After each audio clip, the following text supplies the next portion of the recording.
তো এই আগৰ যোনটো ভিডিও আছে এই ভিডিওটো আমি কি কৰিলো ক্লাস 12 ৰ সলিউশন চেপ্টাৰটোৰ কনসেন্ট্ৰেশন অফ সলিউশনস হে টপিকটো পঢ়িলো ঠিক আছে গতিকে এই ভিডিওটো আমি কি কৰিম ফ্ৰম 2012 ৰ পৰা 2022 লৈকে যিমান কনসেন্ট্ৰেশনৰ ওপৰত কোৱেশ্চন আহিছে ফাইনেল এক্সামত তো সেই কোৱেশ্চনবোৰ আমি কৰিম ঠিক আছে গতিকে ভিডিওটো তোমালোকে শেষলৈকে চাবা তো ফাৰ্স্ট কোৱেশ্চন 2012 ত আহিছে ইয়াত কৈছে 2.5 gram ethanoic acid is dissolved in 75 gram benzene. Calculate the molality of the solution. Hol? Ito question আহিছিলে 2 marks কাৰণে. Hol? এটা এই প্ৰবলেমটো যদি আমি কৰিবলৈ যাম ফাৰ্স্ট আমি গিভেন বোৰ লিখি লব পাৰো এটা গিভেন বোৰ লিখিবলৈ আমি টাইম লছ কৰিব ফাৰ্স্ট বুজিবৰ কাৰণে কৰি আছো তো ইয়াত আমি কি কৰিম ডাইৰেক্ট বুজিবৰ কাৰণে কৰিছো we know molality equal to ইয়াত থাকিব কি number of moles of solute divided by তলত থাকিব কি mass of solvent in kg হলে the numbers of moles of solute দিয়া নাই ইকুয়েশন তো 2.5 gram ethanoic acid বুলি কৈছে the numbers of moles মানে কি ইয়াত আমি কম given mass of solute তলত থাকিব কি molar mass of solute into 1 divided by itu side লৈ গৈছো mass of solvent in kg ঠিক আছে the given mass of solute ethanoic acid to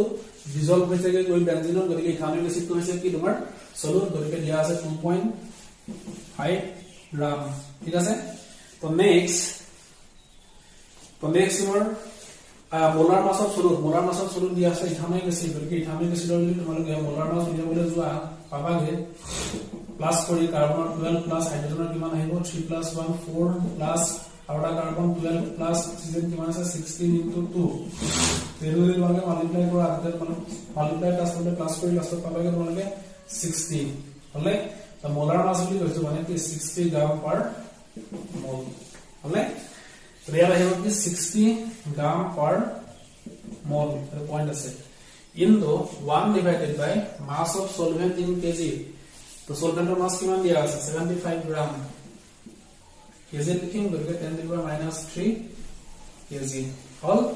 equal to এর যদি আমি এটা কাম কৰো ইয়াৰ ডেসিমেল টো এতিয়া উঠাই দিও মানে ডেসিমেল টো উঠাবৰ কাৰণে ইয়াত কি থাকিব 10 টা মাল্টিপ্লাই কৰিলে উঠিব তলতো 10 টা মাল্টিপ্লাই কৰি কি কৰিলো 600 কৰি দিলো ঠিক আছে into 1 into এই 10 to the minus 3 পড়ে গৈছিল গতিকে ইয়াত কি হ'ব তোমাৰ 1000 তলত থাকিব কি 75 হল এটা গ্ৰাম আৰু গ্ৰাম ক্যান্সেল কৰিছে গতিকে মোল ইনভাৰ্স টু 4 লে গলে কি আহিব মোল হৈ যাব আৰু কেজি টু কেজি ইনভাৰ্স হ'ব মানে মোল পাৰ কেজি তেটো যদি আমি সলভ কৰিব যাম এতিয়া এই 0 টো আমি ক্যান্সেল কৰি দিলো ইয়াৰ লগত ঠিক আছে ইয়াৰ আছে তোমাৰ 25 তো 25 এ 75 অফ 3 টাইম যাব হল আৰু তলত যদি আমি যাও ওপৰত থাকিব 10 আৰু তলত থাকিব কিমান 6 into 3 18 হলে ওপৰত থাকিব 10 তলত থাকিব 6 into 3 18 ইয়াত থাকিব মোল পার কেজি এই যদি আনসারটো মানে লিয়ে দাও তাহলে তোমাকে পাবাগে 0.556 মোল পার কেজি ঠিক আছে ইকুয়াল টু 0.556 মোলেল তো নেক্সট কোয়েশ্চন দিয়া আছে why does the molality of a solution remain unchanged with temperature the 1 mark কাৰণে আহিছে এতিয়া 2013 ঠিক আছে তো এই কোয়েশ্চনটো জেনেৰেলি কমন কোয়েশ্চন হয় আমি কি জানো মোলালিটি ইকুয়াল টু ওপৰত আছে কি নাম্বার অফ মোলস অফ সলুট তলত আছে মাস অফ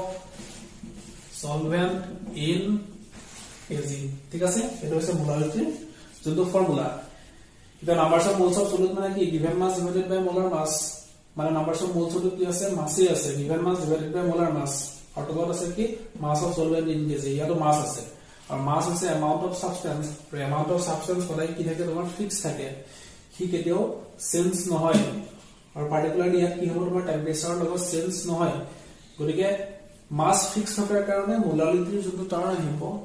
এই মোলাৰিটিও কি হ'ব তোমাৰ ফিক্স থাকিব তো সেইকাৰণে আমি ক'ব পাৰো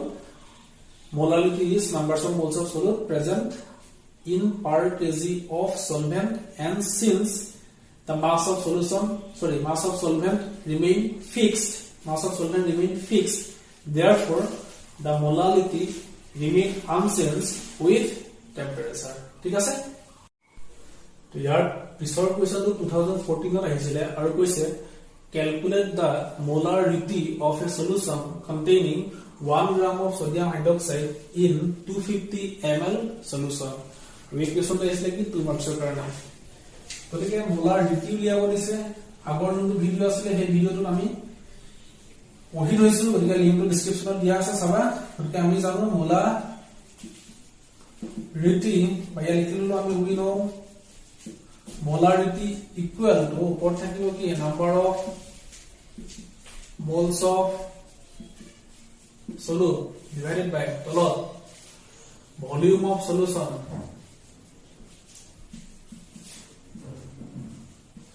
in liter ঠিক আছে the numbers of moles direct দিয়া নাই আমাৰ numbers of moles direct দিয়া নাই আমাক দিয়া আছে 1 gram of sodium hydroxide মানে তাৰ given mass দিয়া আছে গতিকে আমি লিখি ললো given mass of solute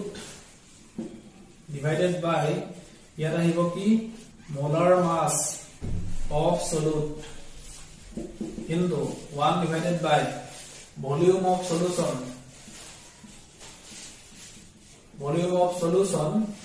in liter ঠিক আছে তো given mass of solute দিয়া আছে কিমান 1 gram divided by molar mass of solute মানে sodium hydroxide er molar mass 23 sodium 23 plus 16 plus 1 etu kore ami pam 40 gram per mole মানে এত কলো 40 gram per mole ঠিক আছে কিন্তু 1 divided by volume of solution in liter the volume of solution কিমান দিয়া আছে 250 into 10 to the power minus 3 liter কৰি লিখিলে এটো আমাক কিহত দিয়া আছে ml ত দিয়া আছে গতিকে নেক্সট এটো আমি সলভ কৰিম যদি সলভ কৰিব যাও গ্ৰাম আৰু গ্রাম ক্যান্সেল হৈ আছে হল তো ইয়াত equal to 1 divided by 40 into ইয়াত থাকিব তোমাৰ 1000 divided by 250 ইয়াত থাকিব তোমাৰ মোল টু বলে গলে মোল ইনভাৰ্স টু বলে গলে মোল আৰু তাত কি হ'ব পার লিটার ঠিক আছে তো ক্যান্সেল হৈ আছে ইয়াত হলে তো 4 into 25 100 আহিব 4 আছে 10 তলৰ আছে 100 মোল পাৰ লিটাৰ মানে কি হয় তোমাৰ 0.1 ক্যাপিটাল লিটাৰ মোলাৰ ঠিক আছে তো এই প্ৰবলেমত আমি কেনেকে মোলাৰিটি উলিয়াই শিকিলো আৰু এটো 2014 ত আহিছিলে তো নেক্সট কোৱেশ্চন তো যদি যাও 2016 ত আহিছে এটো 2 মাৰ্কসৰ কাৰণে আহিছে তো কোৱেশ্চন তো দিছে calculate the molarity of a solution containing 11.7 gram sodium chloride in 2 liter solution ঠিক আছে ওটা ডাইরেক্ট দিয়া আছে আগতে কোৱাৰ নিচিনা সেম এটা আমি লিখি ললো we know molarity equal to ওপৰত থাকিব number of moles of solute তলত আছে কি volume of solution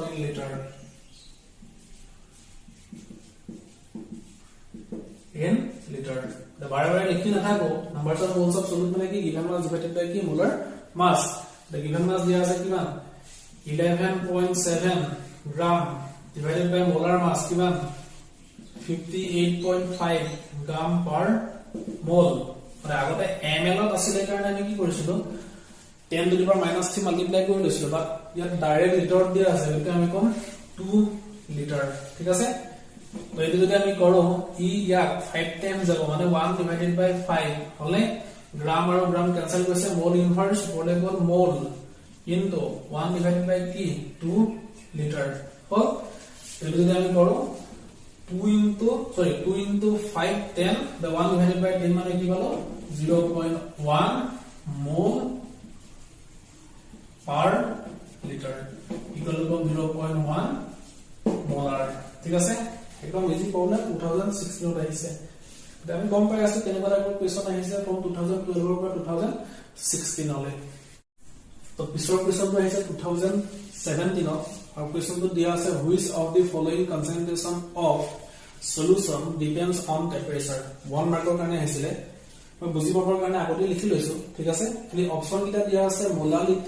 মোলাৰিটি মাস পাৰসেন্ট আৰু লগতে কি মোল ফ্ৰেকশন গতিকে আমাৰ যেটা টাইম লস নহয় গতিকে এটা আমি ফাৰ্স্ট লিখি লৈছো বুজি পাবৰ কাৰণে ভালকৈ চাবা মোলাৰিটি মানে আমি অলৰেডি কৈ আহিছো কেইবাবাৰো numbers of moles of solid divided by mass of solvent in KG তো নাম্বাৰস অফ মোলস মানে কি given mass divided by molar mass তো ইয়াতো মাস আছে মানে অল টাৰ্মস হিয়াৰ আৰ কি মাস গতিকে মাস কি হয় টেম্পাৰেচাৰ লগত চেঞ্জ নহয় গতিকে এই টেম্পাৰেচাৰৰ ওপৰত ডিপেন্ড নকৰে ঠিক আছে তো নেক্সট ইয়াত দিয়া আছে number of moles of solid divided by volume of solution in litre গতিকে ভলিউম টেম্পাৰেচাৰৰ লগত চেঞ্জ হৈ যায় মানে কি হ'ব মোলাৰিটি টু টেম্পাৰেচাৰৰ ওপৰত ডিপেন্ড কৰিব ডিপেন্ডস অন টেম্পাৰেচাৰ মানে ই ডিপেন্ড কৰিব গতিকে অপচনৰ ভিতৰত কি আহিব তোমাৰ বি আৰু বুজিবৰ কাৰণে এটাও চাই লও mass percent equal to ki mass of solute divided by mass of solution into 100% মানে ইয়াতো কি আছে mass আছে গতিকে mass always remain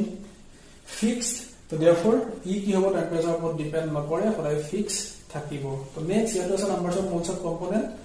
মোল ফ্ৰেকশন মানে numbers of moles of component যাৰ মোল ফ্ৰেকশন উলিয়াম divided by total number of moles এটা টোটাল নাম্বাৰস অফ মোলস আছে ইয়াতো মোলস আছে আলটিমেটলি কি হ'ল given mass divided by molar mass গতিকে ইয়াতো মাস আছে মানে মোল ফ্ৰেকশনটো সদায় কি হ'ব তোমাৰ টেম্পাৰেচাৰৰ ওপৰত ডিপেন্ড নকৰে ঠিক আছে তো ইয়াৰ পিছৰ যোনটো কোৱেশ্চন হেতু হৈছে 2019 ত আৰু যোনটো আমি বাৰে বাৰে ডিসকাস কৰি আহিছো আৰু হেতু হৈছে কি define molarity of a solution তো মেবি বুজি পাই গৈছা অলৰেডি মোলাৰিটি মানে numbers of moles of solid in per kg of solvent is called molality. So this is the number of moles of solute present in per kg of solvent is known as molality. ठीक है 20 last year. तो ये 1 mark का ना इसलिए question तो और question choose the correct answer. First बोले when temperature of a solution increases then molarity decreases and molality increases. So next question molality decreases and molarity increases. So next question no change occur for both molarity and molality. So next question molarity increases and no change in molality. ঠিক আছে এতিয়ালৈকে আমি যিমান discussion কৰিলো তাত দেখিলো যে মোলাৰিটি সদায় কি হ'ব তোমাৰ টেম্পাৰেচাৰ চেঞ্জ হলে চেঞ্জ নহয় গতিকে ইয়াত মোলাৰিটি কি কৈছে ডিক্ৰিজ হ'ব বুলি কৈছে গতিকে এটো হ'ব নোৱাৰে ইয়াত কলে মোলাৰিটি ইনক্ৰিজেস গতিকে এটো অপচন হ'ব নোৱাৰে এটা মোলাৰিটি ফিক্স থকা অপচন কি আছে no change occur for both molarity and molality কিন্তু আমি যদি চাও মোলাৰিটি কি থাকিব তোমাৰ ভলিউম থাকিব এটা ভলিউম সদায় কি হয় টেম্পাৰেচাৰ চেঞ্জ হলে চেঞ্জ হ'ব in case of liquid change হৈ যাব তাই কাৰণে কি হৈছে এটো অপচন হ'ব নোৱাৰে বিকজ মোলাৰিটি চেঞ্জ হ'ব গতিকে অপচন ডি আছে কি লাষ্টত গতিকে কি হ'ব তোমাৰ মোলাৰিটি ইনক্ৰিজেস এন্ড নো চেঞ্জ ইন মোলাৰিটি মানে মোলাৰিটি বাঢ়িব বুলি কৈছে আৰু প্লাস লগতে মোলাৰিটি সদায় কি হ'ব তোমাৰ সেম থাকিব হলে খালি এটা কথা জানিলো ইয়াত যে কলে মোলাৰিটি ইনক্ৰিজেস কেনেকৈ ইনক্ৰিজ হ'ব পাৰে বা কোৱেশ্চনটোত কি ভাবি দিলে তো হেতু চাবলৈ গলে আমি কি জানো molarity equal to already পাই আহিছে number of moles of solute divided by ইয়া থাকিব কি volume of solution in liter ঠিক আছে তো numbers of moles of solute কি বুজাইছে amount of solute বুজাইছে the amount of solute fixed থাকিব টেম্পাৰেচাৰ ওপৰত ডিপেন্ড নকৰে বাট ইয়াত যে কৈছে কোৱেশ্চনটো আমি সাপোজ ধৰি ললো যে যেতিয়া টেম্পাৰেচাৰটো বাঢ়িলে লিকুইডটো ইভাপোৰেট হৈছে তো ইভাপোৰেট হোৱাৰ কাৰণে ভলিউমটো কি হ'ব কমি যাব আৰু ভলিউমটো যেতিয়া কমিব সৰু term type numbers of moles fix আছে তাক আকৌ ডিভাইড কৰিছো ডিভাইড কৰাৰ পিছত আমি কি পালো যদি মোলাৰিটি পালো সেই মোলাৰিটিটো কি হ'ব তোমাৰ বাঢ়ি গুচি যাব ইনিশিয়ালি যিমান আছিল তাতকৈ কি হ'ব তোমাৰ বাঢ়ি যাব ঠিক আছে তো ইয়াৰ পিছৰ যোনটো কোৱেশ্চন সেই কোৱেশ্চনটো 2020 ত আহিছে লাষ্ট ইয়াৰ তো কোৱেশ্চনটো কৈছে এই solution is obtained by mixing 300 gram of 25% solution and 400 gram of 40% solution by mass. Calculate the mass percentage of water in solution. ঠিক আছে তো কোৱেশ্চনটো কৰাৰ আগত আমি কি কৰিব অলপ বুজি লওঁ প্ৰবলেমটো আমাক কি কৈছে মানে কলে আমি এটা সলিউশন বনাইছো সেই সলিউশনটাকো দুটা সলিউশন মিক্স কৰিছো সাপোজ ধৰি ললো a ফাৰ্স্ট সলিউশনটো a তো তাৰ পিছৰ যোনটো সলিউশন এড কৰিছো হেতু হৈছে কি b হলে এতিয়া ফাৰ্স্ট সলিউশনটোৰ কিমান গ্ৰাম এড কৰিছো আমি 300 গ্ৰাম এড কৰিছো খালি সলিউশনটো কিমান পাৰ্সেন্ট 25% সলিউশন হলে তো b সলিউশনটোৰ কিমান গ্ৰাম 400 গ্ৰাম পাৰ পার্সেন্টেজ কিমান দিয়া আছে 40% হল মানে আমি কলো যে এই সলিউশনটোৰ 100 গ্ৰামত 25 গ্ৰাম সলিউট আছে বুজি লবা 100 গ্ৰাম পাৰ্সেন্টেজ দিয়া আছে মানে 100 গ্ৰাম সলিউশনটো 25 গ্ৰাম সলিউট আছে আৰু বাকিখিনি কি আছে তোমাৰ ওয়াটাৰ আছে সিমিলাৰলি এই সলিউশনটোৰ 100 গ্ৰামত কি আছে তোমাৰ 40 গ্ৰাম সলিউট আছে আৰু বাকিখিনি কি আছে তোমাৰ ওয়াটাৰ আছে এটা এই সলিউশন দুটা মিক্স কৰি দিয়া পাছত মানে 300 আৰু 400 মিক্স কৰি দিয়া পাছত মানে সলিউট থাকিব আৰু লগতে কি থাকিব তোমাৰ ওয়াটাৰ থাকিব মানে সলভেন্টটো ডাইৰেক্ট ওয়াটাৰ বুলি আমাক কোৱা নাই ইয়াত হিডেন হৈ আছে কোৱেশ্চনটোত মাস পাৰ্সেন্ট অফ ওয়াটাৰ বুলি কৈছে মানে সলভেন্টটো হৈছে ওয়াটাৰ তা আমাৰ কামটো হৈছে ইয়াত মাস অফ ওয়াটাৰ কিমান হেতু লিবা আৰু লগতে তাৰ পাৰ্সেন্টেজ ক্যালকুলেট কৰা হলে তো হেকাৰণে ফাৰ্স্ট কেছটো আমি চাও Case 1 hol to here আমি কম 100 gram solution has আমি করব equal to 25 gram solute ঠিক আছে so therefore 300 gram solution has equal to 25 divided by 100 into 300 whole gram solute এটো যদি আমি করো কিমান পালো 75 গ্রাম solute ঠিক আছে তো নেক্সট আমি যাব কেস 2 তো ইয়াৰ কি কম 100 গ্রাম solution has whole ইয়াত কিমান আছে 40 গ্রাম solute So therefore, we have to 400 gram solution has 40 divided by 100 into 400 gram solute. All cancel with ultimately ki hol tomar 4 into 160 gram solute. ঠিক আছে মানে এই সলিউশনটো প্ৰিপেয়াৰ কৰোঁতে আমি এতিয়া 25% 300 গ্ৰাম সলিউশন এড কৰিছো আমি 75 গ্ৰাম সলিউট এড কৰিছো আৰু বাকিখিনি ইয়াৰ পৰা 75 মাইনাস কৰিলে যিমানখিনি থাকিব সেইখিনি হৈছে ওয়াটাৰ সিমিলাৰলি যোনটো আমি এই সলিউশনটো এড কৰিছো মানে 400 গ্ৰাম এড কৰা সলিউশনটো কি আছে তোমাৰ 160 গ্ৰাম সলিউট আছে আৰু বাকিখিনি কি আছে তোমাৰ ওয়াটাৰ আছে এটা যোনটো ৰিজাল্টেন্ট সলিউশন বনিলে তো সেই সলিউশনটো আমি কি কৰিম টোটাল মাস অফ সলিউট চাম আৰু লগতে টোটাল মাস অফ সলিউশন আমি চাম ঠিক আছে এটা আমি কম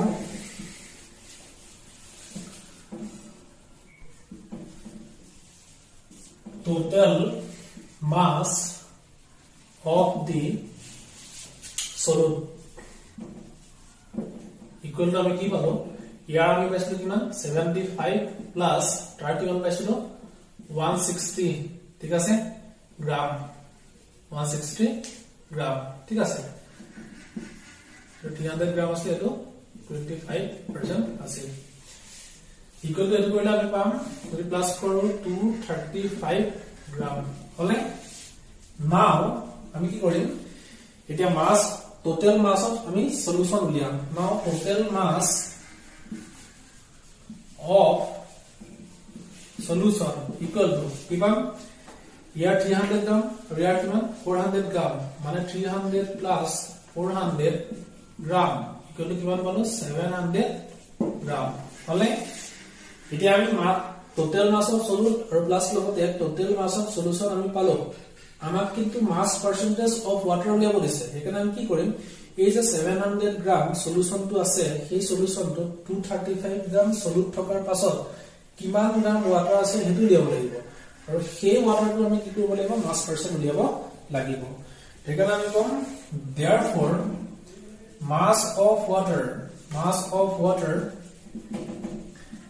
in the resultant solution ঠিক আছে equal to আমি কি পাম 700 mass of solution আসলে 700 minus ইয়াত কি থাকিব 235 গ্রাম ঠিক আছে এটো মাইনাস কৰাৰ পিছত আমি কম 5 এপিনে আহিব তোমাৰ 6 হল ইয়াত আহিলে 6 minus 2 ইকুৱেল কিমান 465 গ্রাম মানে আমি টোটাল mass of water আমি কলো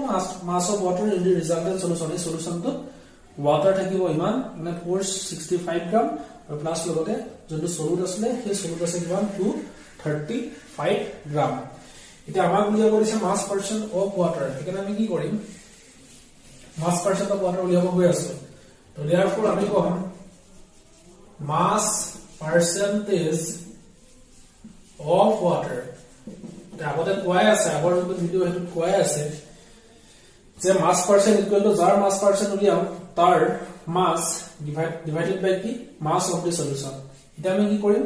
আগতে আমি কৈছিলো যে mass of solute divided by mass of solution কিন্তু 100% কিন্তু ইয়াত আমি সলিউটৰ লিওৱা নাই আমি কাৰ লিয়াব গৈ আছো ওয়াটাৰ লিয়াব গৈ আছো তেনে ওপৰত কি থাকিব তোমাৰ ওয়াটাৰ থাকিব এখানে আমি কলো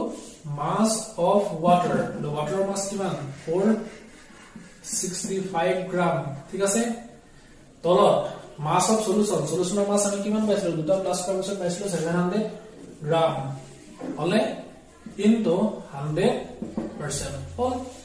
গ্ৰাম আৰু গ্রাম ক্যান্সেল যাব এপিনেটো ক্যান্সেল হৈ আছে গতিকে 7 is যেতিয়া 465 ক আমি ডিভাইড কৰিম তেতিয়া আমি পাম 66.5 ঠিক আছে 66.4 আহিব 66.4% হলে এটো হৈছে mass percent of water in the given solution আমাক সলিউটৰ উলিয়াব দিয়া নাই ওয়াটাৰ উলিয়াব দিছে গতিকে আমি ওয়াটাৰ উলিয়ালো গতিকে এই ভিডিওটো আমি একদম ফাৰ্ষ্টৰ পৰা 2012 ৰ পৰা 2022 লৈকে এই কনসেন্ট্ৰেশন অফ সলিউশনৰ ৰিলেটেড যিমান প্ৰবলেম আছে আমি কৰিলো ঠিক আছে আশা কৰো সবৰে হেল্প হ'ব গতিকে কিবা যদি ডাউট থাকে তলত তোমালোকে কমেন্ট কৰিবা ঠিক আছে থ্যাংক ইউ